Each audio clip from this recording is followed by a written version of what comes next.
বিশেষ পার্ট আমার লাইফের।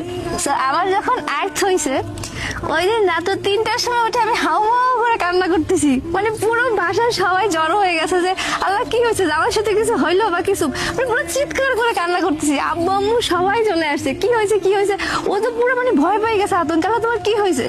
তো তখন আমি বলতেছি এরকমের যে তুমি আমাকে বিয়ে করো যাই করো, এখন আমি আমার ভাইরা ছাড়া কোথাও যাবো না, তোমার তোমার সাথে আমি সারা দুনিয়ার যেইখানে যাই আমি আমার ভাইরা ছাড়া কোথাও থাকবো না। এই জিনিসটা আমিও তোমাকে তোমার ভাই ছাড়া আলাদা করবো না, সেটা তুমিও জানো। আমি তো তোমাকে সেটাই বলছি, তুমি যেখানে যাবা আমি তোমার ভাই তোমার সাথে যাবো, মানে বা সাথে থাকবে, এটা সবসময় আমিও বলছি। ওর সাথে আমার সব থেকে ভালো বন্ডিং এর জন্য এইটাই যে ও আমার ভাইকে সবসময় আমার সাথে রাখে, এবং আমার লাইফের একটা ডিসিশন যে আমি যতদিন পর্যন্ত আমার ভাই আমার সাথে থাকতে চায় বা হচ্ছে কি ওর ভাই বিয়ে করা না পর্যন্ত হচ্ছে কি ওর বউ কিছু না বলে, আমার ভাই আমার সাথে থাকবে।